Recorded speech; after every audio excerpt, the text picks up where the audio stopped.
17 வயசுல யோசேப்பின் 17வது வயதுல கர்த்தர் யாக்கோபை விட்டு யோசேப்பை செப்பரேட் பண்றார். எதுக்கு தெரியுமா? உருவாக்க. அந்த உருவாக்குகிற ப்ராசஸ் ரொம்ப பெயின்ஃபுல்லா இருந்தது. யோசேப்பு உருவாக்கிய விதம் யாக்கோபுக்கு தெரியாது. ஆனா உயர்த்தப்பட்ட பிறகு கர்த்தர் யாக்கோபை வரவழைத்து கண்களுக்கு காண்பித்து கொடுக்கிறார். இது போலதான் காத்திருக்கிறவர்களுக்கு தேவன் செய்பவைகளை உலக தோற்றம் முதற்கொண்டு ஒருவரும் அதை காணவில்லை. இந்த 22 வருடங்கள் யோசேப்பை யாக்கோபு மீட் பண்றதுக்கு 22 இயர்ஸ் ஆச்சு. இந்த 22 வருடங்கள் யாக்கோபு ஆண்டவர்கிட்ட பேசாம இருந்திருப்பாரு, ஆண்டவர் யாக்கோபுட்ட பேசாம இருந்திருப்பாரு.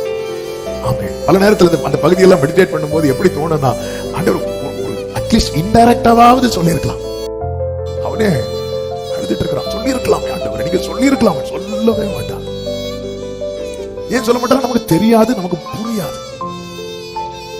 உருவாக்குற விதம். யாக்கோபு யோசேப்பை கடைசியை பார்க்கும்போது யோசேப்பு தரித்திருந்த வஸ்திரம் பல வர்ணாக்கி. 22 வருடம் கழித்து யாக்கோபு யோசேப்பை பார்க்கும்போது யோசேப்பு தரித்திருந்த வஸ்திரம் ராஜ வஸ்திரம். ஆனால் இது நடுவிலே அவன் தரித்திருந்த சிறைச்சாலை வஸ்திரம். யார் பார்க்கல தெரியுமா? யாக்கோபு பார்க்க விடல. யாக்கோபு தலைக்கு கீழே கல்லு வச்சு படுத்தத ஈசாக்கு ரெபெக்காள கர்த்தர் பார்க்க விடல. ஏசாவை பார்க்க விடல.